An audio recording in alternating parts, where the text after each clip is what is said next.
Glamour, global सुपरमसी और एक ऐसी कस्टम टेलर्ड इमेज जिसे पूरी दुनिया वर्शिप करती है। जब हम बात करते हैं एक ऐसी सेल्फ मेड ग्लोबल आइकन की जिसने बरेली से निकलकर पहले बॉलीवुड और फिर हॉलीवुड पर अपना झंडा गाड़ा था, तो दिमाग में एक परफेक्ट इमेज बनती है। एक ऐसी लेडी की जो पॉइस्ड है, वोकल है, ग्राउंड टू अर्थ है और हर जगह रिस्पेक्ट अर्न भी करती है। लेकिन क्या हो अगर मैं आपसे कहूँ कि इस चकाचौंध और इसी इंटरनेशनल वैलिडेशन और चमचमाते हुए पीआर स्क्रीन्स के पीछे एक ऐसा अंधेरा सच छुपा हुआ है जो आम जनता तक कभी पहुंचने ही नहीं दिया जाता। हम अक्सर अपने सुपरस्टार्स को भगवान बना लेते हैं, उनके हर एक मीडिया ट्रेन इंटरव्यू को सच्चाई मान लेते हैं, पर जब कैमरास बंद होते हैं तब बड़े बड़े डायरेक्टर्स की चापलूसी से बाहर निकलकर ये आइकन्स अपने दोस्तों, अपने को स्टार्स और सबसे बढ़कर अपने अनपेड या फिर अंडरपेड स्टाफ के सामने आते हैं, तब जो असली चेहरा निकलता है ना, वो आपको हिला कर रख देगा। आज हम बात कर रहे हैं ग्लोबल सेंसेशन प्रियंका चोपड़ा की लाइफ से जुड़े हुए संगीन दावों, इंडस्ट्री लीक्स और छिपे हुए कंट्रोवर्सीज की, जो इंटरनेट के सबसे गहरे गॉसिप कॉरिडोर्स में दबे हुए थे। ये उनके पुराने स्टाइलिस्ट की आंखों देखी दास्तां है, उनके डोमेस्टिक वर्कर्स के रोंगटे खड़े कर देने वाले खुलासे भी हैं, और फ्लाइट से लेकर फिल्म सेट्स तक पर हुई ऐसी टॉक्सिक बदतमीजियां हैं जिन पर से आज पर्दा उठना जरूरी हो चुका है। So let's talk about it. But before we started, if you really like my content then don't forget to subscribe, like and hype this video. So शुरू करते हैं। कहानी की शुरुआत होती है एक ऐसे इंटरव्यू से जो हाल ही में सोशल मीडिया पर बहुत ही ज्यादा फैल रहा है। Priyanka and the extras as well. So in that moment, while we were doing fittings, she was a little bit rough on the clothing, which I personally thought was disrespectful. Yeah. Because I was taking these items from high-end stores. So she would like take a Givenchy shoe and she would kick it to the side. And I was like, these shoes are like $1,000, you know? Like I'm like, just give them to me and I'll place them to the side. And she kept saying like, oh, Givenchy, they love us. They love us. It's okay. अगर They आप love इस us. Video को ध्यान से देखोगे तो आपको एक हाई प्रोफाइल पॉडकास्ट का फुटेज दिखेगा जहां पे एक इंडस्ट्री इनसाइडर, एक प्रोफेशनल फैशन स्टाइलिस्ट बैठकर उन बातों का पर्दाफाश कर रहे होते हैं जो आमतौर पर कॉन्ट्रैक्ट्स के पीछे दबा दी जाती है। ये स्टाइलिस्ट कोई आम बंदा नहीं है। इसने क्वांटिको के दिनों में मॉन्ट्रियल में प्रियंका चोपड़ा के साथ बहुत ही क्लोजली काम किया था। इस स्टाइलिस्ट ने बताया कि उन्हें प्रियंका चोपड़ा और उनके साथ के एक्स्ट्रास को स्टाइल करने के लिए हायर किया गया था, लेकिन फिटिंग्स के टाइम जो कुछ भी हुआ उसने इस स्टाइलिस्ट को अंदर तक परेशान कर दिया था। प्रियंका के बिहेवियर कपड़ों और डिजाइनर आइटम्स को लेकर बेहद ही रूड और डिसरिस्पेक्टफुल था। वो हाई एंड लग्जरी स्टोर से लाए गए एक्सक्लूसिव कपड़ों और जूतों को बेहद गंदे तरीके से हैंडल करती हैं। एक इंसिडेंट का जिक्र करते हुए स्टाइलिस्ट ने बताया कि कैसे एक एक्सट्रीमली एक्सपेंसिव और $1,000 का जिवांची शू प्रियंका को दिया गया, जिससे उन्होंने बिना किसी रिस्पेक्ट के झटके से एक तरफ किक मार दिया। जब स्टाइलिस्ट ने पोलाइटली कहा कि ये कपड़े और जूते बहुत महंगे हैं और उन्हें वापस देना है, तो प्रियंका का एटीट्यूड बेहद ही डिसमिसिव था। उन्होंने बार बार टॉन्ट मारते हुए कहा, ओह जीवांची, दे love us, it's okay, they love us. उन्हें लग रहा था कि शायद ये सब फ्री सैंपल्स है, जबकि वो एक्चुअली प्रोडक्शन के पैसे से खरीदे गए हाई एंड प्रोडक्ट्स थे। इस इगोइस्टिक बिहेवियर ने पूरे सेट पर एक ऐसी टॉक्सिसिटी खड़ी कर दी थी जहां पर नए डिजाइनर्स और असिस्टेंट्स खुद को बेऔकात महसूस करने लगे। स्टाइलिस्ट का साफ कहना था कि चाहे कोई कपड़ा सस्ता हो या $1,000 का, आपको सामने वाले की मेहनत, उसके टैलेंट की और उन चीजों की रिस्पेक्ट करनी चाहिए जो कि उनके अंदर बिल्कुल मिसिंग था। लेकिन बात सिर्फ सेट्स पर नखरे दिखाने तक नहीं रुकती है। कुछ लोगों ने कमेंट में कुछ ऐसी भी चीजें लिखी थी जो सुनकर आपको शायद बिलीव ही नहीं होगा। उन्होंने ये चीज शेयर करी थी कि प्रियंका का जो एनवाई वाला होम है उसके अंदर एक बहुत ही भयानक और घटिया रियलिटी पता चली थी। एक पर्सनल असिस्टेंट जिसने लगातार 5 साल तक प्रियंका के साथ उनके एनवाईसी होम में काम किया था और उनका हर एक सिंगल डिटेल हैंडल किया था, उसने अपने एक क्लोज फ्रेंड के जरिए ऐसी बातें लीक की है जो एक सेलिब्रिटी की इंसानियत पर सवाल खड़ा कर देती है। दावा किया गया है कि प्रियंका और उनकी मॉम मधु चोपड़ा अपने एनवाईसी के डोमेस्टिक स्टाफ, कुक्स और क्लीनिंग स्टाफ के साथ बहुत ही बुरा और अनग्रेटफुल बिहेव करती हैं। ये स्टाफ पूरी तरह इंडिया से उनके लिए काम करने आया था, लेकिन उन्हें सी तरीके से अंडरपेड रखा जाता था। और ये भी दावा किया गया था कि प्रियंका खुद से एक दिन का तक नहीं हिलाती हैं। उनके असिस्टेंट्स उनका फोन चार्ज करने से लेकर उनके बैग्स और पर्स तक पैक करते थे।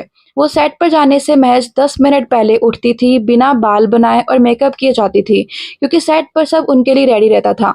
लेकिन हद तो तब हो जाती है जब असिस्टेंट ने बताया कि उन्हें प्रियंका के लिए शॉपिंग करनी पड़ती थी, उनके दोस्तों के बर्थडे कार्ड्स और गिफ्ट्स तक उनके बिहाफ पर भेजने पड़ते थे। एक और ऐसा किस्सा साथ सामने आया था जो फिल्म गुंडे के सेट का था।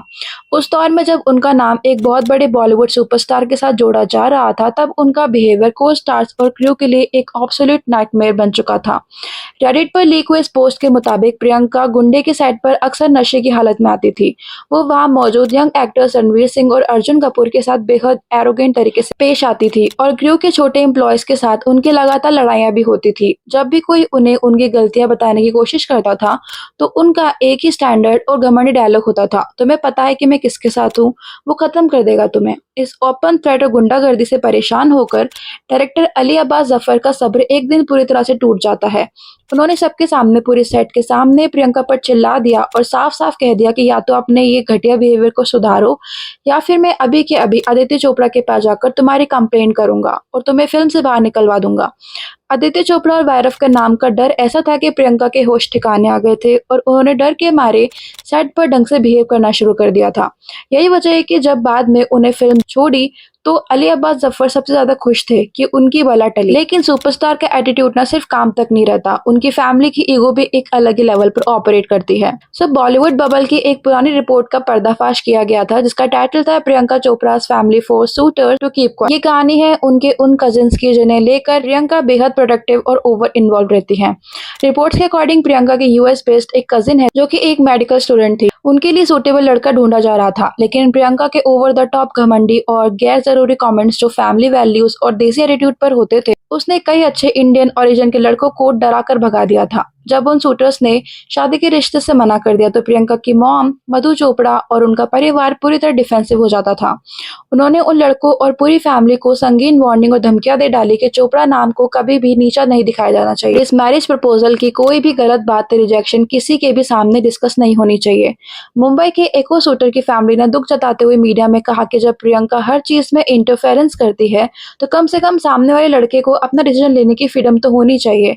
अपने परिवार के नाम और ग्लैमर के दब्बा चिपकाने के लिए आम लोगों को चुप करवाना, उन्हें धमकाना, ये परिवार की एक ऐसी सच्चाई है जिसे पीआर ने हमेशा दबा कर रखा है। और आखिरी चीज जो इन सब चीजों को और भी ज्यादा ओवरपावर करती है, तो वो बात थी एमिरेट्स 24/7 की एक न्यूज रिपोर्ट साफ-साफ दिखाती है कि उनका आम जनता के साथ कैसा रवैया रहता था। फ्लाइट के टाइमैक पर होने के बावजूद भी प्रियंका चोपड़ा लगातार अपने मोबाइल फोन पर एक इंपॉर्टेंट कॉल पर लगी हुई थी, जिससे एयरक्राफ्ट और बाकी पैसेंजर्स की सेफ्टी सीवियर रिस्क पर थी। जब एक फेलो पैसेंजर जो कि एक रिस्पेक्टेड डॉक्टर फैज शॉल थे, उन्होंने इस पर ऑब्जेक्शन जताया था और उन पर चिल्ला दिया था, तो प्रियंका ने अपनी गलती मानने के बजाय उल्टा उन पर वर्बली अब्यूज करने का आरोप लगा दिया। उन्होंने फ्लाइट के पेड फोन से अपना क्रेडिट कार्ड निकालकर डॉक्टर शॉल को चैलेंज किया था और धमकी दी कि वो दुबई के शेख को जानती है और उन्हें वहां से डिपोर्ट करवा देंगी। एक कॉमन डॉक्टर अगर सेफ्टी के लिए आवाज उठाए तो उस पर अपनी पावर और हाई प्रोफाइल कनेक्शंस का रोब झाड़ना, और ये उनकी सेलिब्रिटी प्रिविलेज का एक एब्सोल्यूट घटिया नजारा था।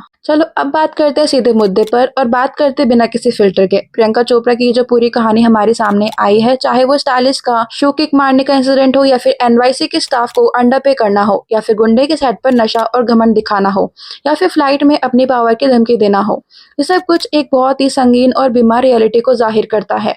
हम लोग स्क्रीन पर दिखने वाली फेक सोशल मीडिया स्माइल्स और वुमेन एम्पावरमेंट के लंबे लंबे भाषणों को देखकर अंधे तो हो जाते हैं, लेकिन असली एम्पावरमेंट और असली संस्कार तब दिखते हैं जब आप अपने से छोटे, अपने से अंडर काम करने वाले स्पॉट बॉयज, कुक्स और असिस्टेंट्स को रिस्पेक्ट देते हो। अगर एक सेलिब्रिटी अपने स्टाफ को कीड़े मकोड़े समझती है और उन्हें उनका बनता पैसा तक ढंग से नहीं देती, तो मेरे लिए उस सेलिब्रिटी की पूरी ग्लोबल अचीवमेंट जीरो है। मेरा साफ मानना है कि ये जो गॉड कॉम्प्लेक्स इन सुपरस्टार्स के दिमाग में बैठ चुका है, उसे तोड़ना बहुत जरूरी है। पीआर एजेंसीज और मीडिया ट्रेनिंग आपको एक मीठा बोलने वाला आइकन तो बना सकती है, पर आपका कैरेक्टर तभी साफ होता है जब कैमरास बंद होते हैं।